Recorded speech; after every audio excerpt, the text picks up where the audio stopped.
Halo, selamat sore semuanya FKY 2025 atau Ratu Cedak Watu. Luar biasa sekali kita kembali lagi di episode kedua. Pada sore hari ini tentu saja akan membahas tentang apa sih? Setelah kita kemarin bahas tentang kesenian khas Gunung Kidul, jadilan yang seru banget juga. Hari ini kita akan bahas tentang jagat clothingan lan youth culture. Tentunya aku nggak sendiri karena kita akan berbagi informasi bareng dengan teman-teman dari owner Lumah Langit, Industis, ada Mas Bayu Chandra Saputra. Halo Mbak Sore Ina. Mas Bayu. Sore. Dan juga dari Ketua Karang Taruna Gunung Kidul yang membersamai kita pada sore hari ini. Ada Mas Septian Nurmansyah. Selamat sore Mas Septian. Selamat sore Mbak Helena. Dan hari ini tentunya kita akan membahas gimana sih gaya tren fashion clothingan ini nggak hanya menjadi gaya berpakaian saja, tetapi juga menjadi wadah dari komunitas dan juga menjadi ruang ekspresi membawa identitas lokal melalui gaya fashion sehari-hari tentunya. Dan menarik sekali, kita sudah dibersamai dua narasumber yang luar biasa. Untuk Mas Bayu nih, ini punya brand clothing gitu ya Mas Bayu ya? Lebih ke vendor produksi sebenarnya, tapi ada beberapa brand clothing yang produksi di tempat kami. Oh oke, jadi secara bisnis gitu ya, vendor Betul. clothing. Jadi tempat wadah di mana nanti orang-orang bisa berkreasi dan membuat di tempat Mas Bayu. Betul. Gitu. Biasanya nih Mas Bayu, untuk yang akhir-akhir ini sering banget untuk diproduksi dalam jumlah banyak itu arahnya ini tren fashion clothingan itu kemana sih Mas Bayu? Kalau untuk saat ini ya, itu lebih banyak bikinnya malah jersey karena ya karena sekarang kan lagi musim lari kan ya. Jadi terus lari kan, culture ya, sesuai sama tema kita youth culture ya. Jadi sekarang tuh lari itu udah menjadi culture yang dari atas sampai bawah itu pakaiannya emang harus disiapin banget gitu ya. Mungkin di sini teman-teman ada yang relate ya, karena memang sekarang zamannya pedal, zamannya lari juga. Yang penting bikin kontennya, bikin story-nya gitu ya Mas. Lalu dari buat jersey itu apakah banyak juga yang memasukkan identitas-identitas lokal Gunung Kidul gitu, misalnya ada batik walangnya. ada sih sebenarnya. Tapi kalau untuk yang model batik-batik ini lebih kepada teman-teman yang ikut fashion show seperti itu. Nah mereka biasanya ngeprint batik kayak gitu. Terus dari hasil print-printan ini mereka kombinasikan dijadi sebuah gaun misalnya seperti itu. Jadi bisa dikombinasikan jadi memang tidak terbatas berarti ya Mas Tidak ruang terbatas, kreativitasnya, iya, nggak betul. hanya bentuk jersey yang memang dipakai secara jersey gitu, tapi ada yang bentuknya sampai gaun gitu. Ya. Wah menarik banget nih, berarti memang secara industri hingga saat ini brand fashion membawa identitas lokal masih terus ada peminatnya ya? Ada. Kalau untuk membawa nama daerah pun juga sebenarnya sejak dari pertama saya buka vendor itu udah ada banyak. Dulu kan kalau ada teman saya itu punya produk namanya Gundul. Oh namanya Gundul. Gundul itu kaos Gunung Kidul Kaos gitu. Gunung Kidul. Ada juga Walang. Gitu, mereka bikin brand. Terus kemudian Dogolan, seingat saya ya. Dogolan itu brand-brand lokal yang brand-brand waktu itu lokal. Itu udah dibawa dari sejak tahun 2013 kalau nggak salah. Sampai sekarang masih ada yang konsisten, juga masih ada yang udah ada yang enggak, tapi masih ada yang tetap konsisten sampai hari ini masih ada. Oke. Nah, untuk tren ini sendiri kan erat kaitannya dengan anak muda ya. Kita pindah dulu sama Mas Septian terlebih dahulu nih. Dari Mas Septian sendiri sebagai Ketua Karang Taruna Gunung Kidul nih. Aku mau tanya nih, bagaimana sih clothingan ini kan memang dekat sekali dengan anak-anak muda. Biasanya yang make kaos-kaos tulisan apalah itu kan memang anak muda gitu ya. Bagaimana sih Mas Septian sebagai ketua dari komunitas yang besar gitu ya di Gunung Kidul, Karang Taruna, itu bagaimana melihat tren fashion di Gunung Kidul hari ini gitu, memaknai anak-anak mudanya gitu? Ya, kalau selama ini kami berada di organisasi khususnya di Karang Taruna Kabupaten Gunung Kidul melihat teman-teman yang berada di desa itu kan brand fashion terutama produksi kaos ya itu menjadi media pemersatu. Jadi hal yang sederhana itu ketika berada di dusun-dusun bikin acara kemudian teman-teman untuk menambah kekompakan mereka buat kaos. Itu yang pertama.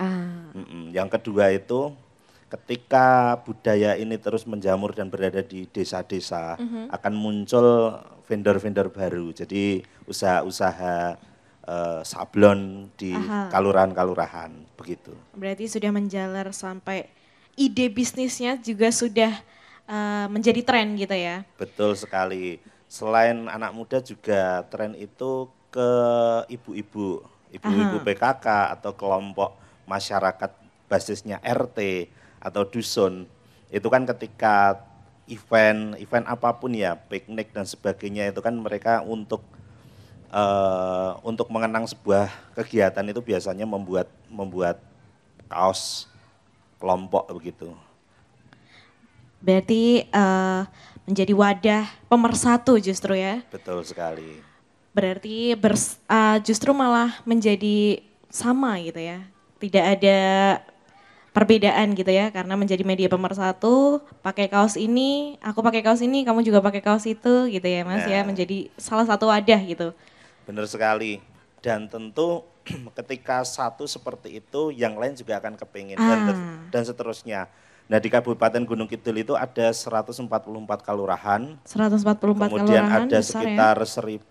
1.400-an 23 atau berapa itu padukuhan yang mereka rata-rata memiliki rasa keakuan juga, rasa Identitas lokalnya tinggi ya. Sehingga mereka untuk menandai itu mereka membuat kaos untuk kebersamaan dan tentu itu akan meningkatkan perekonomian masyarakat khususnya usaha-usaha sablon yang ada di desa-desa begitu. Jadi ini sekaligus menjadi peran Karang Taruna juga ya dalam industri perklotingan atau bahkan menjadi bagian dari pergerakan clothing lokal gitu ya? Betul sekali, ketika itu berada di masyarakat pedesaan, belum lagi merambah ke masyarakat luas. Iya, seperti yang disampaikan Mas Bayu tadi ada brand walang juga ya, ada gundul dan sebagainya.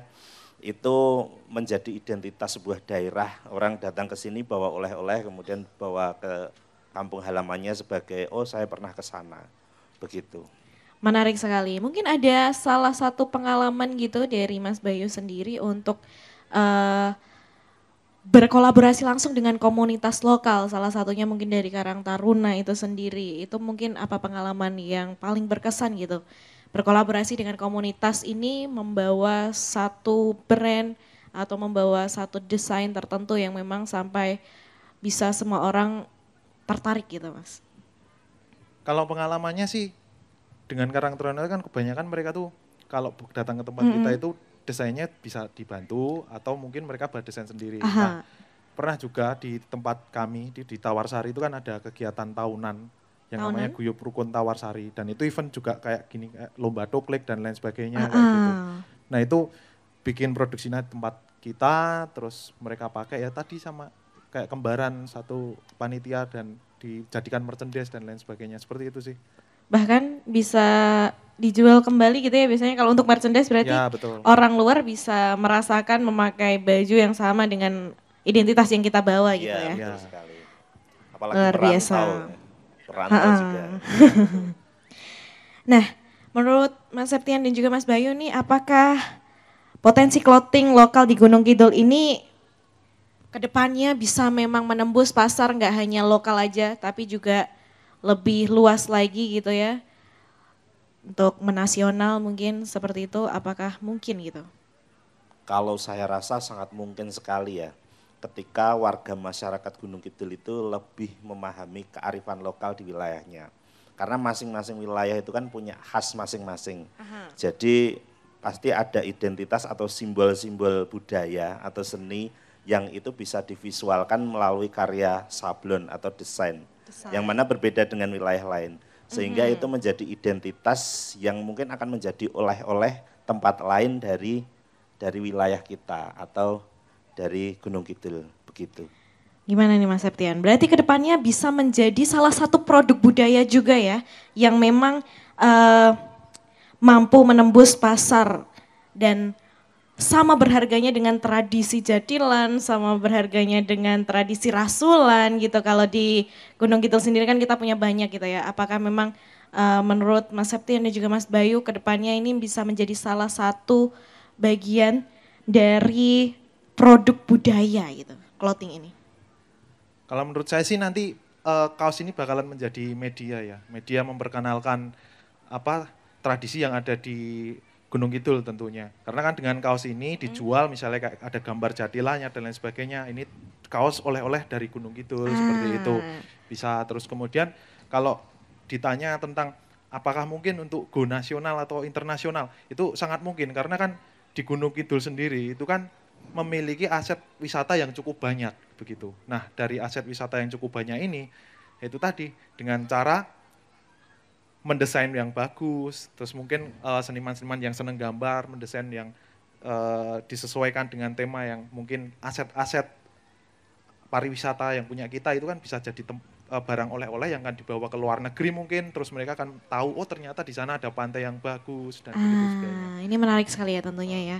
Tapi memang dari banyaknya menurut Mas Septian dan juga Mas Bayu kan ini sudah mulai banyak merambah juga di komunitas-komunitas terutama anak-anak muda yang memang mau membawakan identitas lokal masing-masing. Ada 144 kalurahan bahkan ya yang pastinya akan memberikan warna yang berbeda-beda gitu ya. Tetapi di balik orang generasi muda yang mau menggunakan identitas lokal, tentu saja ada juga sebaliknya. Gimana sih menurut Mas Septian dan juga Mas Bayu menjawab tantangan bahwa semakin ke sini meyakinkan generasi muda untuk bangga menggunakan brand lokal? Itu gimana?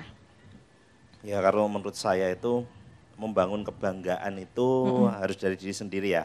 Dan kita sebagai inisiator atau penggerak itu harus terus mengkampanyekan. Kita sebagai warga lokal harus lebih paham potensi lokal kita itu sampai sejauh mana. Dan tentu ketika walaupun cuma 1-2 orang yang bangga, tapi kemudian itu terus diaplikasikan, terus dikampanyekan, nanti akan terus bertambah. Konsisten itu tadi ya berarti ya. ya. Jadi konsisten. Kalau menurut Mas Bayu gimana nih? Apakah selama membantu membuatkan desain gitu ya, ikut menginfluence untuk memasukkan unsur-unsur lokal itu kepada para peminat fashion gitu?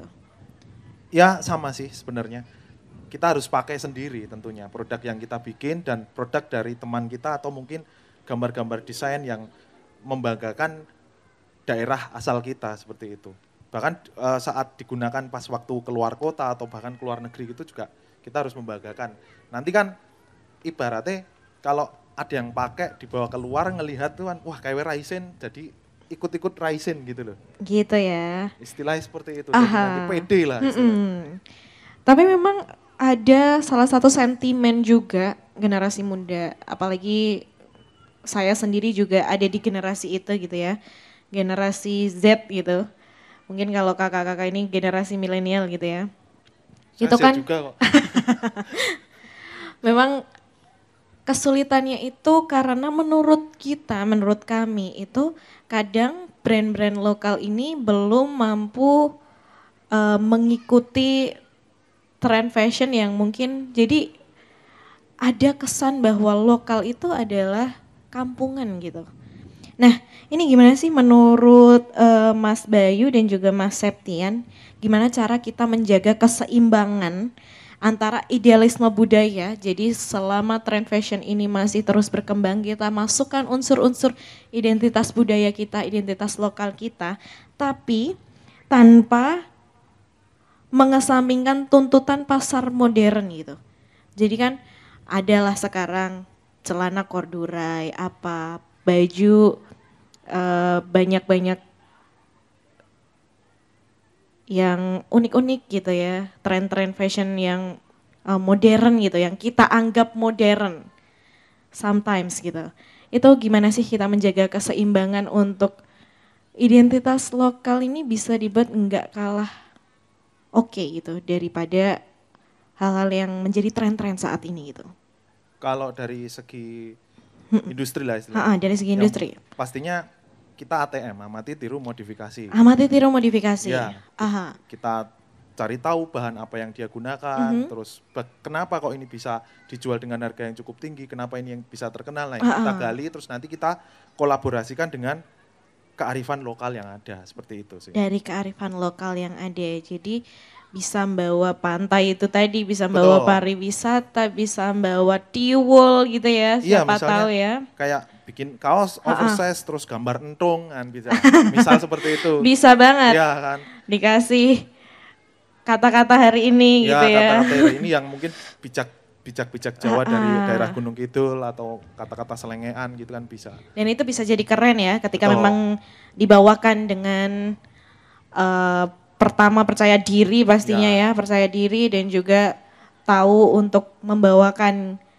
Karena memang tren-tren fashion ini kan juga menjadi identitas kita. Sebenarnya kalau kita mengikuti tren-tren fashion yang semakin modern ini kan semakin lama juga kita akan semakin disamakan gitu. Nggak ada yang menjadi identitas kita gitu. Jadi kita sama aja gitu kalau ngikutin tren fashion ya. Trennya semakin begini kita ikutin begitu. Itu kan kita nggak punya identitas khusus betul ya. Iya. Jadi mungkin itu juga menjadi salah satu cara menjaga keseimbangan. Gimana nih menurut Mas Septian? Kalau menurut saya itu lebih ini sih, bagaimana kita membangun jembatan. Jadi jembatan antar generasi ya. Mungkin saya generasi milenial, kemudian jenengan generasi Gen Z ya. Gen Z. Jadi lebih banyak ngopi, lebih banyak diskusi, apa yang bisa kita angkat bersama-sama. Karena ketika kita ngikuti pola pikir kita sendiri, tentu yang generasi setelah kita itu kan mungkin tidak nyambung gitu loh. Betul. Bagaimana ini bisa nyambung, kemudian ada ini ya apa? Korelasi. Ya korelasi, karena yang namanya budaya itu dinamis ya. Betul. Dinamis, sangat dinamis sekali. Termasuk ketika muncul budaya-budaya luar yang masuk ke tempat kita. Bukan berarti kita langsung membentengi, enggak, tapi bagaimana itu bisa kita saring dan justru kita menguatkan budaya lokal itu dengan banyak-banyak diskusi, banyak-banyak ngopi begitu, sehingga pasti akan ketemu seperti apa atau produk yang bisa kita hasilkan bersama-sama yang bisa diterima oleh generasi berikutnya. Saya rasa seperti itu. Jadi banyak cara, Mbak Dina. Banyak sekali cara, salah satunya kita menjadi jembatan itu tadi ya. Gimana tren fashion ini memang dinamis juga, namun budaya kita juga nggak kalah dinamis. Dan sebenarnya tidak menutup kemungkinan bahwa kita juga bisa menyesuaikan dengan apapun zaman yang akan kita hadapi ke depan juga ya. Betul sekali, luar biasa ya. Dan masih berkaitan dengan clothingan ini. Apa yang membuat fashion kita ini menjadi bahasa anak muda untuk mengekspresikan diri mereka, identitas diri mereka dan juga komunitasnya nih? Mungkin dari kita tadi kan udah bahas tentang bahwa identitas lokal kita bangga membawakannya gitu ya. Tapi nggak hanya sekedar itu, bisa menjadi bahasa juga bagi generasi muda. Mungkin ini lebih relate juga untuk Mas Septian ya, sebagai ketua komunitas yang besar gitu ya. Bagaimana tren fashion lokal ini menjadi bahasa gitu untuk anak-anak muda, untuk mengedukasi mungkin atau untuk menginfluence sesuatu gitu Mas Septian.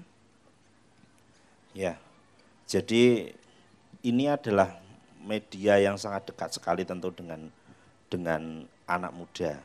Makanya di sini kami di Karang Taruna Kabupaten Gunung Kidul itu kan berusaha untuk bagaimana nilai-nilai budaya itu, nilai-nilai kegotong royongan itu terus nampak di generasi muda.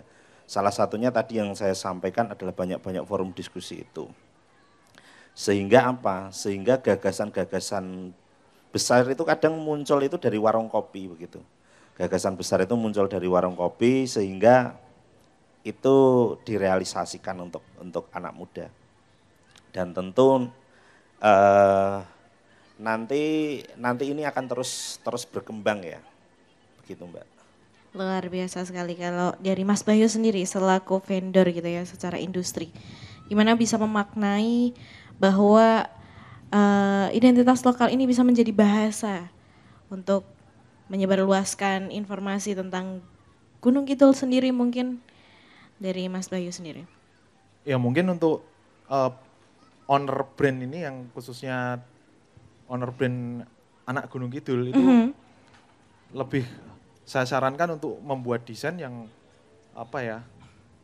lokal banget seperti itu. Lokal banget. Terus kemudian digabungkan dengan tren yang ada clothingan yang saat ini ya seperti yang saya bilang tadi ada kaos oversize. Oversize ya. Terus nanti dari desain ini tapi menggunakan tren yang ada sekarang gitu. Jadi tetap kita mengikuti pasar. Karena kalau tren itu kan selalu berubah. Selalu berubah dan juga berulang bahkan ya. Berubah dan berulang. Maka mau tidak mau kan biar tetap bisa konsisten, ikuti trennya, tapi jangan meninggalkan lokalnya. Isi dari pesan-pesan yang akan dibawa dalam kaos ini.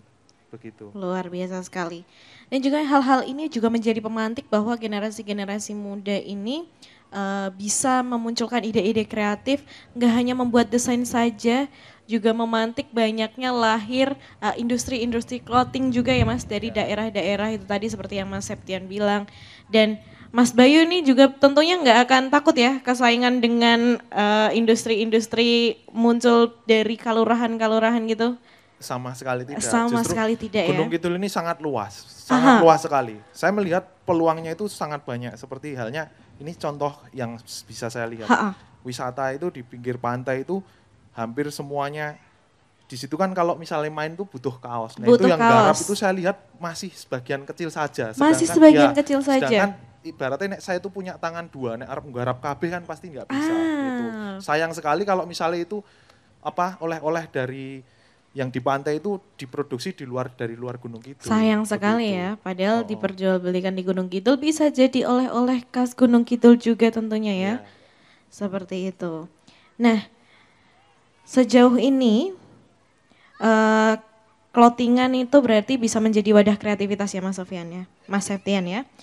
Dan dari komunitas Gunung Kidul sendiri apa sih pesan yang kira-kira Mas Septian mau bawakan sebagai wadah, sebagai salah satu fasilitator dari wadah generasi muda yaitu Karang Taruna itu sendiri? Ya kalau berbicara tentang fashion, kemudian berbicara tentang komunitas. Kalau di Karang Taruna itu minimal anggota per dusun itu ya 50 Mbak. Minimal ya, berarti secara kuantitas itu sudah seperberapa banyak gitu ya. Kalau kita berbicara tentang Karang Taruna itu kan di Permensos nomor 25 tahun 2019 itu usia Karang Taruna itu kan 13 sampai 45 tahunan ya. Oke. Jadi paling tidak per dusun itu minimal ada 50. Dikalikan saja sekitar 1.400 dusun ya. Itu sudah sekitar 200-an ribu anggota. 200.000 anggota. Begitu. Jadi kita mungkin pangsa pasar luar oke ya, tapi di dalam pun juga masih sangat kewalahan sekali. Begitu. Itu baru anggota Karang Taruna, belum organisasi di atasnya Karang Taruna yang lebih solid. Itu PKK. Ada lagi ya, kasta tertinggi memang ya. Kasta tertinggi organisasi. Ini ya. Dan paling konsisten itu PKK kalau digerakkan. Seperti gitu. itu. Jadi nggak hanya di PKK ya, apalagi ketika kelompok senam, kelompok jalan-jalan itu pasti mereka bikin kaos. Pasti. Kalau di jalan gitu ada yang memang sen kiri beloknya kanan gitu ya, itu kasta tertinggi juga yang memperkuat komunitas emak-emak itu ya. Betul. PKK ya. Jadi tantangan organisasi itu mereka bisa produksi ya, sangat bisa. Tapi tantangannya itu yang sebenarnya adalah konsistensi. Jadi organisasi kadang ada yang semangat, ada yang tidak. Nah, membangun konsistensi untuk terus bergerak itu menjadi salah satu salah satu kunci ya, itu seperti itu. Luar biasa sekali. Nah terakhir nih, jadi Mas Bayu dan juga Mas Septian, tolong nih kasih pesan tentunya, pesan singkat aja untuk generasi-generasi muda yang baru ingin memulai brand clothing lokal gitu. Apa yang sebaiknya menjadi pegangan utama mereka sebagai wakil dari komunitas, wakil dari generasi muda dan juga wakil dari generasi muda yang mau berusaha gitu. Boleh kasih pesan singkatnya? Kalau pesan singkat saya itu adalah segala bentuk usaha itu pasti ada resikonya. Begitu. Pasti ada resikonya. Kalau kita mikirin resiko kita tidak akan mulai-mulai, begitu ya. Jadi buat teman-teman muda memang kita minim pengalaman. Tapi yang paling penting adalah kita pantang menyerah. Jadi pukul dulu urusan belakangan. Jadi seperti itu Mbak. Luar biasa sekali. Mungkin dari Mas Bayu sendiri? Kalau dilihat dari sisi industri ya, jadi vendor produksi kaos lah tentunya. Itu di Gunung Kidul sendiri itu kan peluangnya cukup tinggi, cuma kadang-kadang banyak nyablon yang akhirnya nggak dilanjutkan.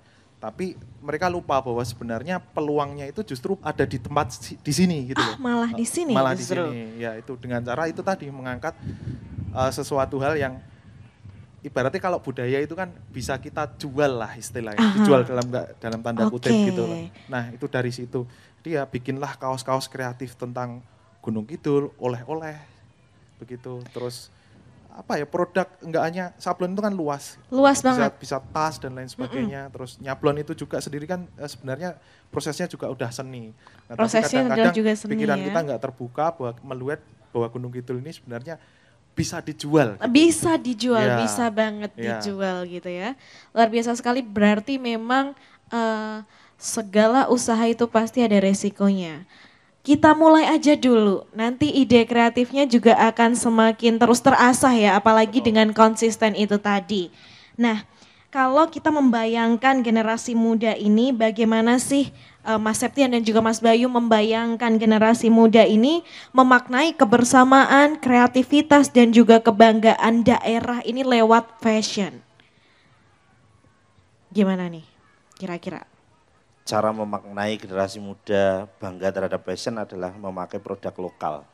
Jadi produk lokal. Misalnya kita punya vendor-vendor lokal ya kita kerjasama bersama-sama, vendor lokal juga jalan, kemudian organisasi atau Karang Taruna juga bisa mengembangkan kreativitas mereka masing-masing. Tidak harus kita produksi, kita juga bisa menjadi makelar begitu ya. Makelar Iya, jadi saat ini itu ide itu sangat memungkinkan sekali untuk dijual. Misalnya desainnya dari saya yang produksi Mas Bayu, kita kerjasama langsung dijual, itu kan bisa seperti itu. Itu tadi bentuk kolaborasi itu tadi ya. Bisa lebih sederhana lagi, memasarkan saja. Memasarkan aja. Jadi ada prosentase dari penjualan itu kan lebih sederhana lagi. Jadi tanpa modal, saat ini itu tanpa modal itu kita sudah bisa bergerak. Apalagi kita punya modal gitu kan. Modalnya ya diri kita sendiri ini ya. Iya betul. Modal dengkul ibaratnya sudah bisa jalan saat ini. Apalagi perkembangan teknologi yang sangat luar biasa sekali ya. Hal yang paling sederhana adalah misalnya story WhatsApp. Story WhatsApp. Minimal per orang di Kabupaten Gunung Kidul itu paling tidak sudah bisa dilihat 100 sampai 200 orang ya minimal ya. Apalagi nanti berkembang lagi, brand itu ketika dikerjakan bersama-sama nanti akan lebih luas penyebaran informasinya. Gitu ya. Dari Mas Bayu nih? Kalau saya melihat sih anak-anak muda juga sekarang sudah mulai membuat produk-produk lokal Gunung Kidul. Terus kumpulan-kumpulan itu juga udah mulai banyak yang membawa nama Gunung Kidul. Kayak salah satunya saya punya komunitas Gunung Kidul Sablon namanya. Gunung Kidul Sablon. Mereka dengan bangga membawa brand atau vendor ini berada di lokasinya Gunung Kidul. Bukan lagi di kota Jogja, tapi kan kadang suka gitu toh. Oh iya bisa. Mereka udah mulai ini lokasinya di Gunung Kidul, Semin atau Palian, gimana mereka jualannya melalui online itu mereka udah mulai bangga ke arah situ sih. Luar biasa, berarti memang kita nggak perlu takut-takut lagi karena ada modalnya, kita sendiri menjadi modal utama, identitas lokal sendiri untuk bisa lebih dikenal lagi tentunya, menggali ide-ide kreatif kita juga bisa kita latih dengan konsistensi gitu ya. Setiap hari kita coba gali, berkolaborasi dengan komunitas, berkolaborasi dengan vendor industri juga menjadi salah satu wadah gitu ya. Jadi anak muda ini enak ada aja gitu ya sebenarnya jalannya gitu ya. Menjadi muda itu banyak sekali manfaatnya berarti ya Mas Septian dan juga Mas Bayu ya. Apakah masih berasa muda terus hingga saat ini gitu? Kalau saya merasa semakin muda ya. Malah semakin muda ya. Ketika kita itu apa karena menurut permen tadi kalau Karang Taruna itu dari 13 sampai 45 itu ya. Jadi sampai 45 tahun pun masih berasa muda terus nih Mas Septian. Ya, jadi ketika kita bersosial, bermasyarakat, kemudian apa yang kita lakukan itu ternyata memberikan dampak atau kebermanfaatan, ya insya Allah ketika kita berada di Karang Taruna itu akan terus merasa muda. Apa karena ketemu juga yang muda-muda gitu ya? Betul. Mbak-mbaknya itu loh Mas. Iya, itu juga bisa seperti itu. Luar biasa sekali. Jadi memang kita tidak perlu takut nih sebagai generasi muda ya untuk memulai terlebih dahulu. Banyak juga ada Mas Bayu, juga ada Mas Septian juga menjadi pendorong lewat komunitas-komunitas terkecil hingga nantinya Gunung Kidul ini semakin bisa dikenal gitu ya tentunya ya. Luar biasa sekali. Mungkin kalau mau pesen kaos bisa di mana ini Mas Bayu nih? Boleh ini ya. Bisa ke lokasi kami. Kami ada di Jalan Ki Ageng Wonontoro, Tawarsari. Namanya Rumah Langit Industries. Kita saat ini ada 2 cabang dan mau buka cabang ketiga di Medan. Tuh, berarti giliran kalian nih habis ini bikin juga ya Mas Septian ya. Atau Mas Septian juga tertarik untuk berkolaborasi lebih lanjut lagi dengan banyaknya industri-industri fashion ini? Insya Allah siap. Insya Allah siap ya. Kalau gitu thank you banyak, terima kasih banyak untuk Mas Septian dan juga Mas Bayu yang sudah memberikan insight-nya pada kesempatan sore hari ini dengan tema kita yang luar biasa tentunya ya. Dan menjadi episode senior kedua di hari ini bersama FKY yang berlokasi di Gunung Kidul 2025. Tenang aja, kita akan balik lagi masih bareng aku Helena. Besok kita akan ada episode 3 yang membahas gak kalah seru lagi. Menarik karena setiap harinya kita akan bahas hal-hal yang berbeda bareng dengan senior siaran paling nyeni pokoknya Mas. Paling nyeni, paling nyantai. Thank you so much Mas Septian dan juga Mas Bayu. Sama-sama, tetap di FKY Gunung Kidul 2000. FKY DI 2025 Adoh Ratu Cedak Watu. Thank you.